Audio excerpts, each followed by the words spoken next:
Can Usyk's mental strength extend his greatness or blind him to signs that his time is ending? You know, your mental strength is such an important factor.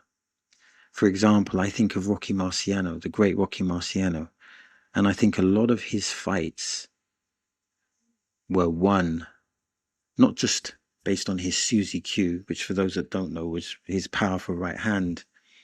It was also based on the fact that he just wouldn't quit. He was just mentally a very strong individual. Now, the funny thing is, if you know anything about Rocky Marciano, he wasn't just mentally strong in the fight. He was actually mentally strong in preparation, because his preparation was vicious. Allegedly, he had these big punch bags that were bigger than his punch bag was bigger than any other punch bags that any other heavyweights at the time had. So he had a unique, excruciating camp that would prepare him to go to some very dark places. And he was a mentally strong fighter. Evander Holyfield, exceptionally mentally strong fighter. And again, another person who had elite conditioning. Yes, the conditioning was more modern and more science-based, but he had elite conditioning. That's why he took, I think they say it was 60 punches in 60 seconds against Riddick Bowe. And in his head, instead of thinking, he's hurting me, he's thinking, this is an opportunity now to really hurt Bowe. Again, he had exceptional mental strength. Even the fight with Mike Tyson, to overcome the intimidation and the physicality of Mike Tyson, it took mastery, but it also took that mental strength. And even taking that, I think it was that left uppercut against George Foreman, which he thought knocked his teeth out. It takes a lot of mental strength to be able to overcome things like that. So yes, Usyk's mental strength is overwhelmingly an asset, but it can also blind you to carry on too long. And when your time is done, there is no, it's not like you've got, you know, like what they call it, like a stop clock. And then when your time is done, it goes beep. You and your team need to be able to make that assessment. So yes, that mental strength has been an overwhelming asset. It's what's made him great, but it could also enable him to mistime that ending. But like I said, even if he was to lose badly, he has still cemented himself as a legend. And then the sixth idea is that despite being groomed as boxing's next superstar, Moses Itauma insists any title shot depends entirely on surviving this danger man first. Who is Hrgovic? Well, Filip Hrgovic, with good preparation, is dangerous. Remember, he was a top prospect at one time and still is a top prospect. I would say he has a good jab, good straight right, good accuracy, an underestimated left to the body. It's a nice left to the body, a very good chin, and is extremely durable. That is a dangerous man. Of course, there's variables to this fight, such as preparation, but it's important to look at Filip Hrgovic as a danger man. And in approaching this fight, he should approach this fight as if he's going to face an elite Filip Hrgovic. That's how we should approach it. Don't approach it in a manner where you think that, okay, he's not quite where he was, because this is a massive opportunity for Filip Hrgovic. If Hrgovic wins this fight, this opens up big doors for him. And then the seventh idea and final idea is, what version of Hrgovic is showing up? I noticed against David Allen, Abel Sanchez was not present in the corner. If Hrgovic is training himself, that will likely be a bad mistake.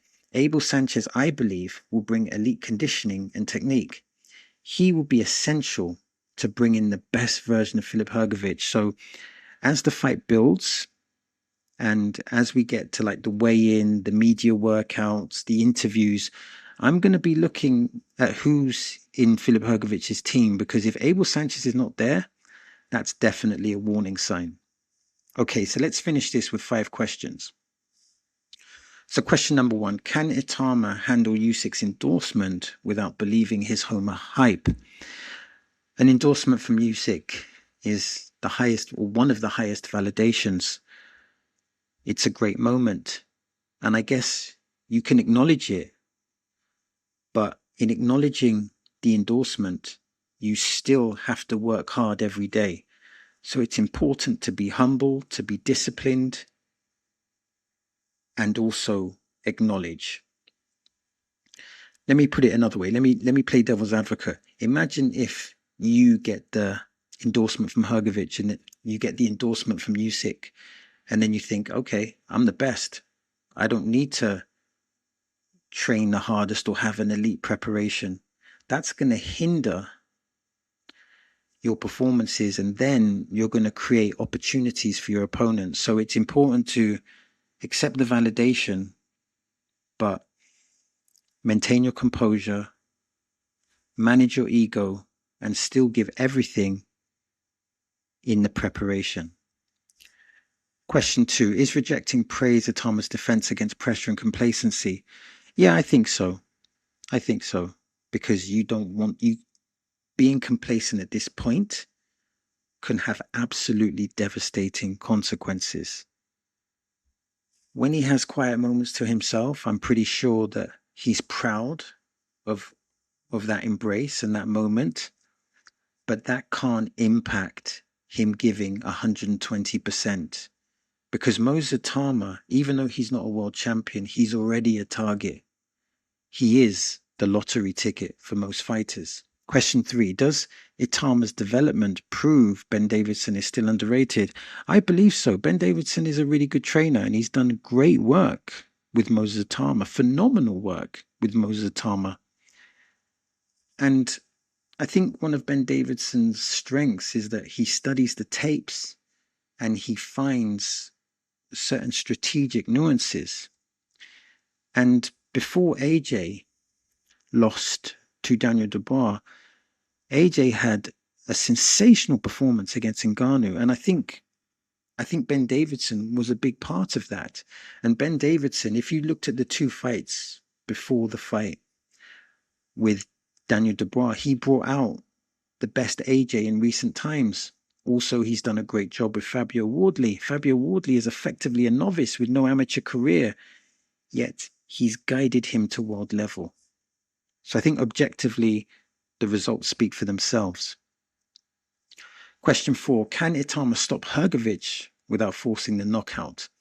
He could stop Hrgovic because Hrgovic has bad defense and Hrgovic suffers badly from cuts. So to me, if it's a stoppage, it will likely be from cuts. But he could knock Hrgovic out because he has lightning speed and great accuracy and great feet. Conor Benn left via email. No sit down with Eddie Hearn. AJ never came close to that. So here's a question when we talk about Conor Benn. Was it friendship, or was it just business? Or was it a combination of both? You could make an argument that Eddie Hearn's loyalty went beyond business. He put his credibility on the line.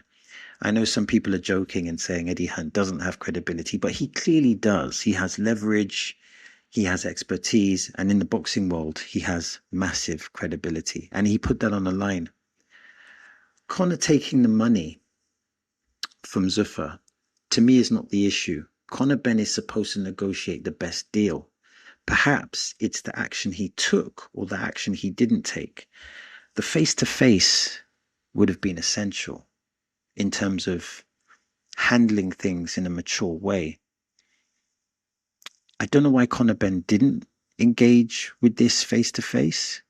Maybe he has a justifiable reason. I'm not sure. But I think there's a question of, if business is just business and it's just ruthless, it's just snakes and ladders, then conducting yourself in an ethical way doesn't matter.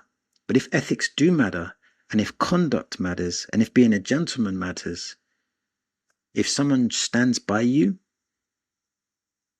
then you have that conversation.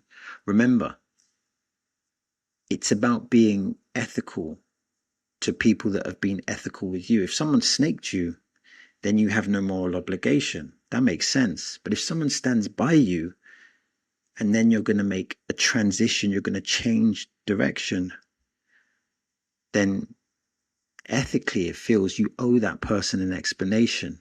You owe that person a conversation.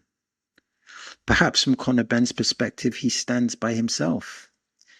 He is kind of portraying himself like the bad guy. He's kind of reveling over that. I wonder for Conor, what's more important?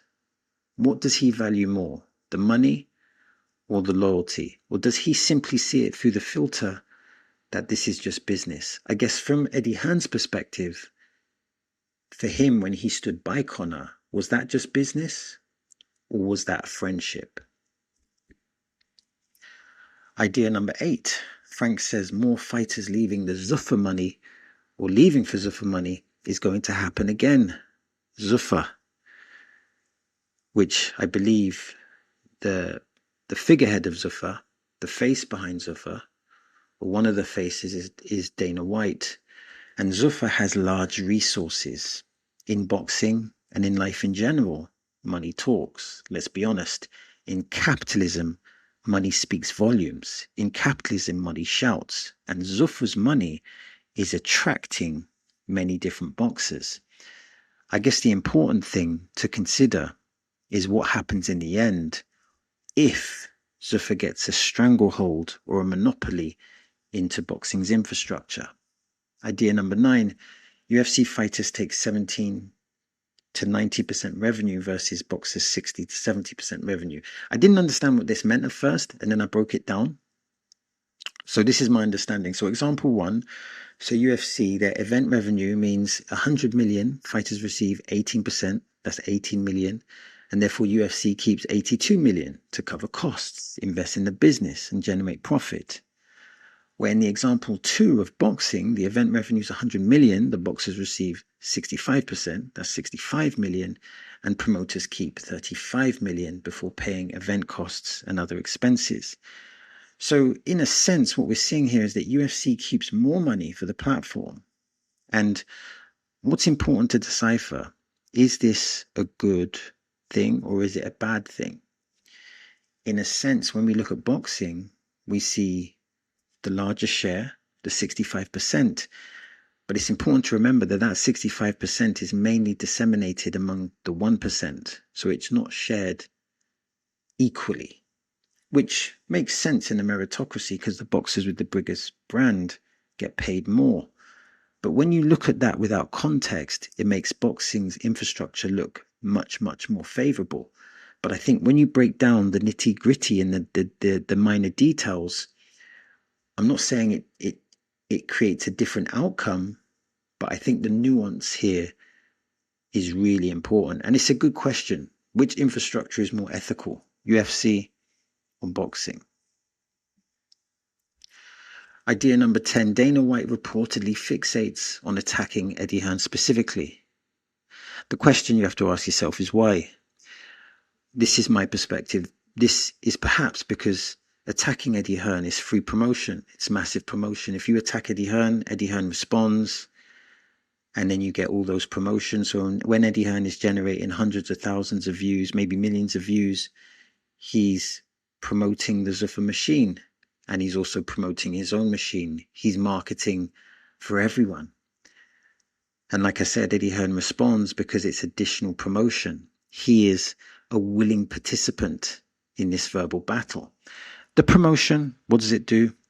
It builds both platforms. It continues to build Matchroom and it continues to build Zuffa, and it creates a new algorithm for Zuffa, which is starting to develop. And it continues to build on the Matchroom algorithm, and perhaps it creates a separate algorithm of Zuffa and Matchroom. The point here is that this is marketing, this is promotion. And when you're selling a product or selling a service, marketing is essential. Every reversed retirement has the same thing or describes the same thing. It's not boredom. It's a chemical adrenaline withdrawal. Usyk, like I said, I think he fights for his people, his tribe, and partly he fights for the world because I feel like a lot of us, we take a lot from a Usyk performance. From some of these performances that he's given have just been, they've been masterclasses, but there's also been an emotive element to them, particularly the second Anthony Joshua fight and the first Tyson Fury fight. And of course, it's hard to walk away. that adrenaline rush. Because it's not just what you do for you. It's not just what you do for your team. It's also what you do for the world, the service that you give the world. And think of this, and I think this is just such an important point. Even if he overstays his welcome, even if he was to get beaten, he's still a legend. Usyk being a legend, that relationship is cemented, regardless of what happens. But boxers in general, they're always seeking the next hit, just like in someone who suffers from an addiction. Perhaps, instead of being judgmental, perhaps boxing writers and the boxing media need to have more understanding of this condition. Idea number 5, cerebral fighters aren't immune to that withdrawal. Usyk's identity as the smartest man in the room only means something with an opponent in front of him. So this is how I decipher this statement. It's like, Usyk is a smart boxer, but just because he's a smart boxer doesn't mean that he can deal with the addiction that boxing brings. And sometimes the smarter you are, the more you can rationalize coming back. Because of course you can rationalize coming back. You inspire your people, you inspire the world, you make more money, you make more cultural impact, and it feels good. And the more you fight, the more you feed your team. There's a whole infrastructure that's based on Usyk. Every time Usyk fights, Usyk's team eats. Figuratively speaking, they get paid, and I'm assuming they get paid handsomely. So there's a multitude of reasons to carry on, not just personal reasons, not just individual selfish reasons, but there's reasons with regards to the team, there's reasons with regard to the passion, the service that he gives. Idea number 6, Dave Allen and Natasha Jones both said losing boxing meant losing their sense of self. In a sense, it's not just a job. Or if it is a job, it's a great job because it's part of your identity. Usyk's public identity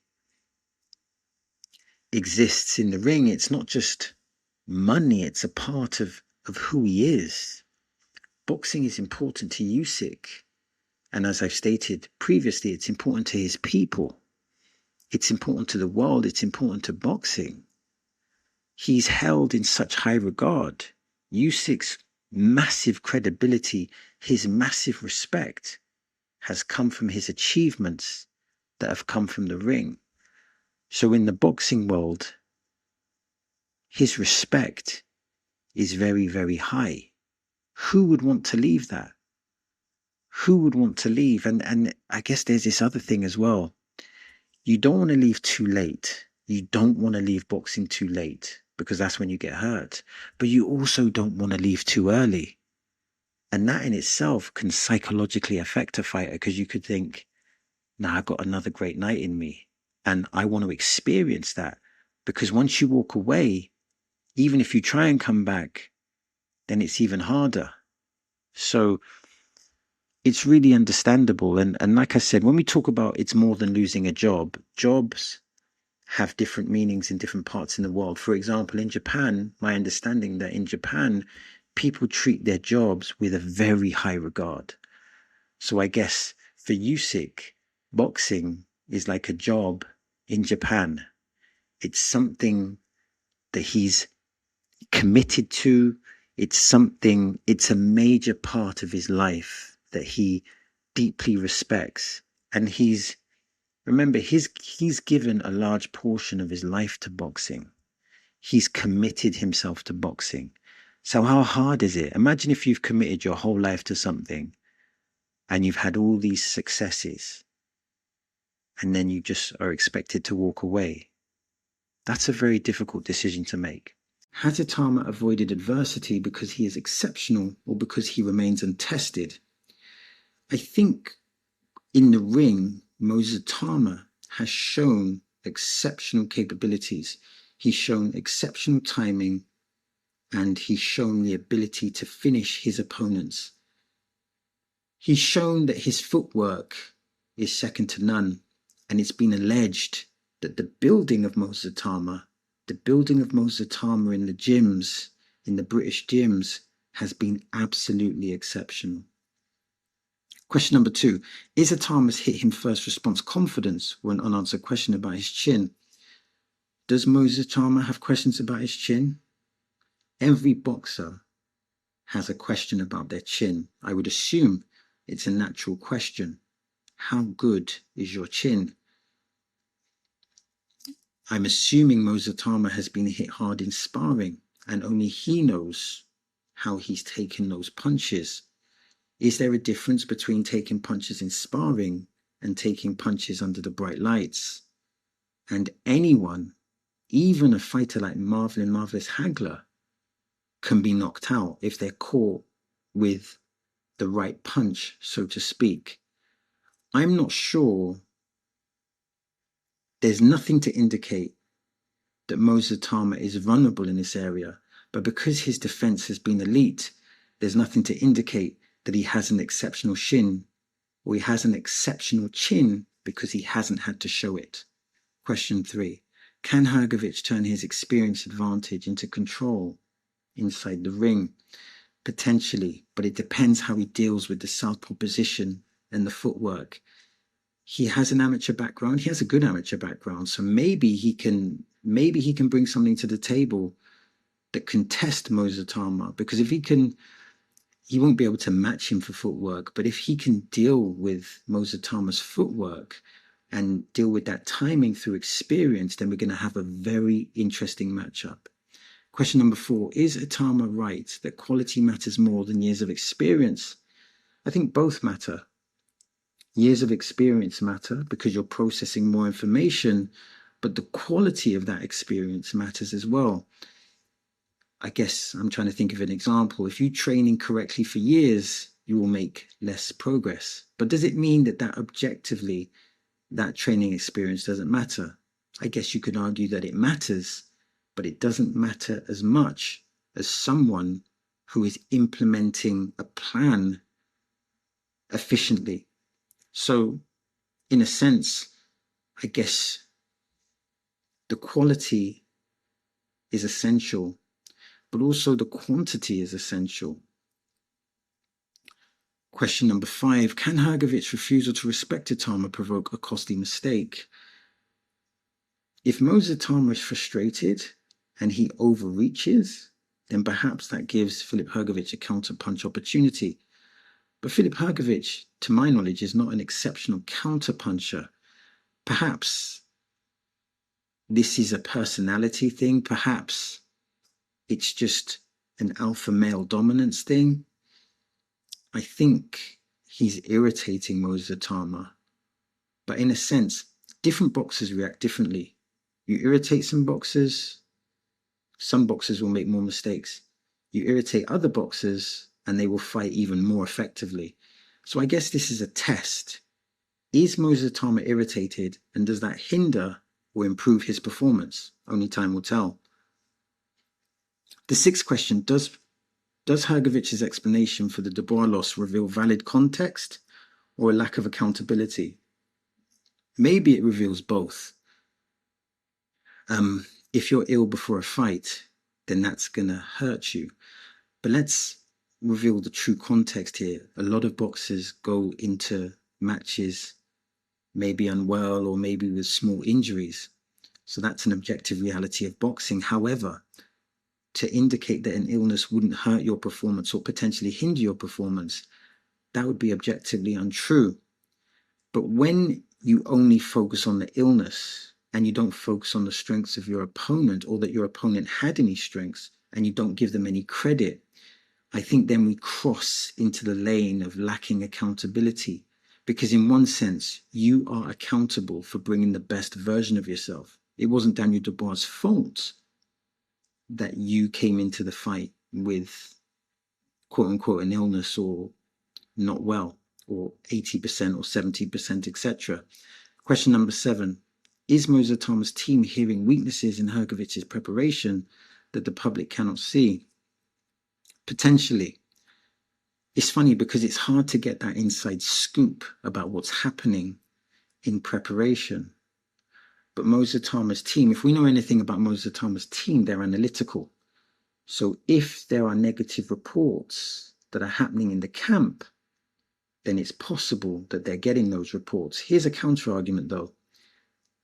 and I'm not sure how common this is, but you could put out fake reports that your preparation isn't going well to try and mess with your opponent psychologically. So it's important to understand that you might be getting information, but is that information true?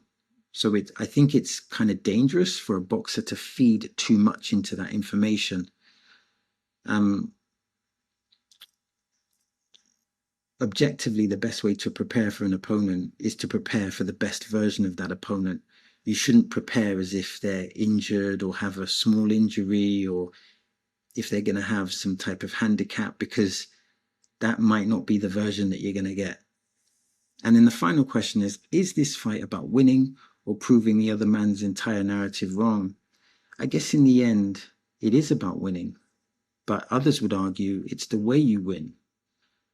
Here's a good example. If Moses Itauma wins by disqualification, I think a lot of people would feel that that's not the type of victory that they want. I don't think that's the type of victory that Moses Itauma would want. But equally, if he wins a hard-fought 12-round battle, that will answer some questions. It would answer some questions about his punch durability. Can he take a punch to the chin? Can he take a punch to the body? It will answer some questions about his adaptability, not his adaptability in the early parts of the fight, but his adaptability in the middle rounds and in the later rounds. And it will also answer some questions about Filip Hrgovic's preparation. Did he come in at 70%, 80%, 90%, 100%, etc.? And this question is important. How good is Filip Hrgovic? And it may not even be how good. It may be how good is Filip Hrgovic at adapting to Moses Itauma. Is he able to make the necessary adjustments? Has Hrgovic ever dealt with someone as refined as Moses Itauma? Of course, you can reverse that question. Has Moses Itauma ever dealt with someone as refined as Hrgovic? But I feel that Hrgovic is going to have to show something different. And it's very interesting.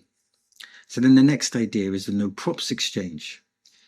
And in a microcosm, Hrgovic, it's almost like he's refusing to validate Itauma, and Moses Itauma seems to demand it. I feel like Moses Itauma is big on respect.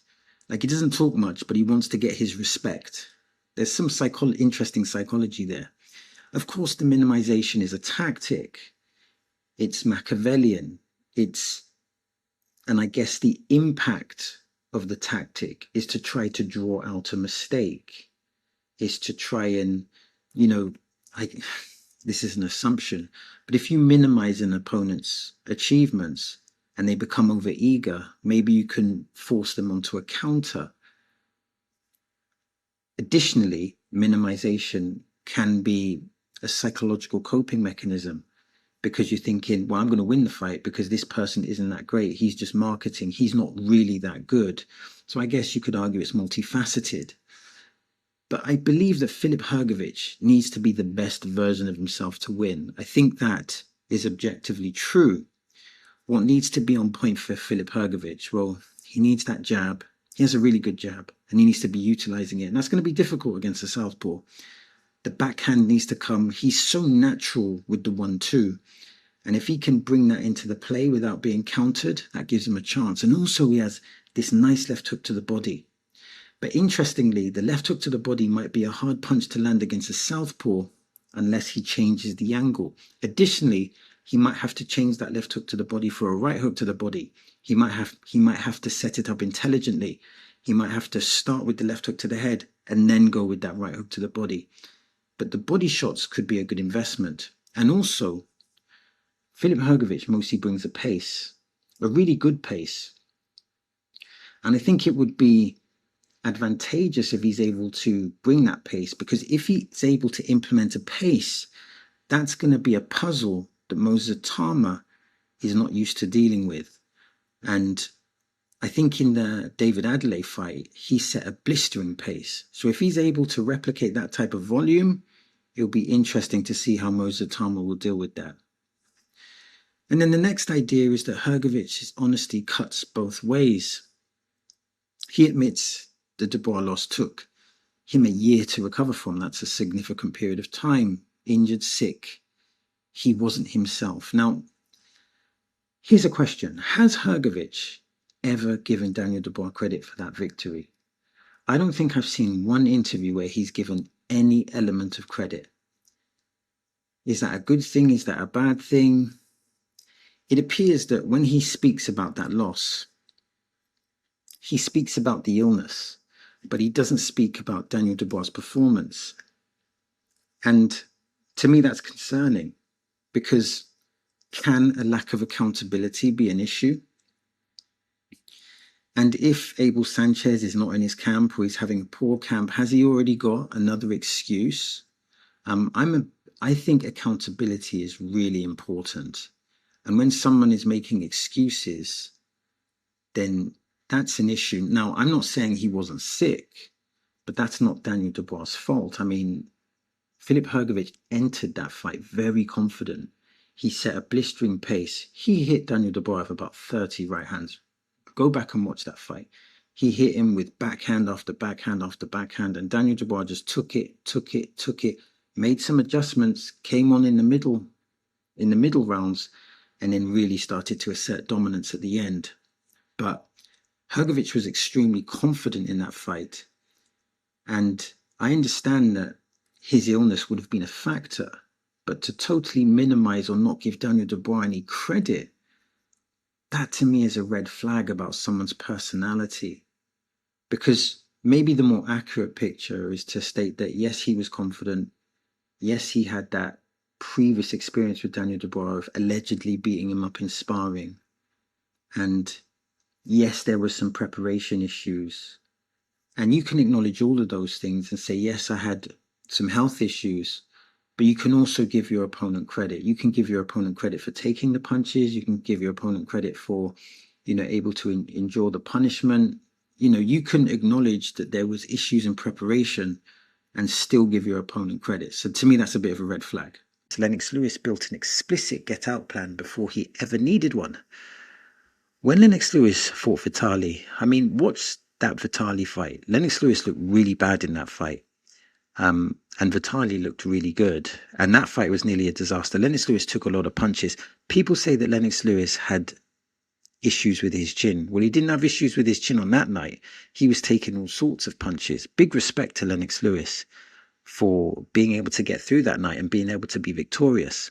But the interesting thing here is that Lennox Lewis retired, but more importantly, he never came back. And I know that he was lured with, massive financial incentives, but he stuck to his guns. And it's interesting because Lennox Lewis was known, particularly at the time, as like a chess player. He liked to play chess. I believe in preparation, he would play chess a lot, according to himself. And with regards to retirement, he made a calculated and effective chess move. Idea number 7, 90% of boxers Eddie Hearn manages don't earn enough money to pay tax, yet the top 1% frame the entire narrative. I think it's important to recognize here that doesn't mean that Eddie Hearn isn't paying his fighters enough. I think Eddie Hearn's financial infrastructure reflects the rest of the boxing infrastructure. So I don't want to frame that on him. But the point is that the 1% are the ones earning the majority of the money. Therefore, the boxing, all boxers are rich, or the majority of boxers are rich, is a myth. And it's actually, is it actually hiding a secret poverty epidemic?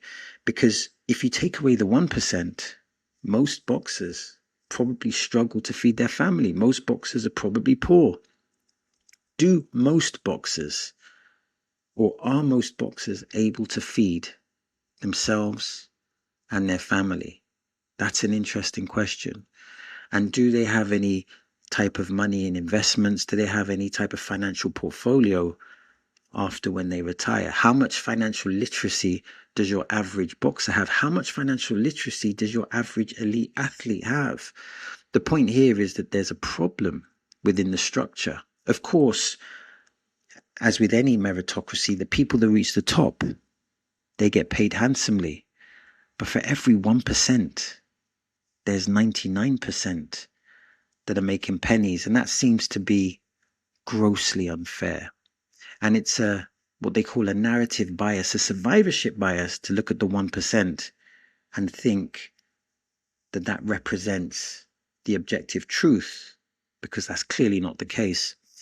And the eighth idea is that George Groves retired, maybe not on top, but he retired at the right time, because yes, he lost, but he lost, I think it was against Callum Smith, and he realized that that was the end.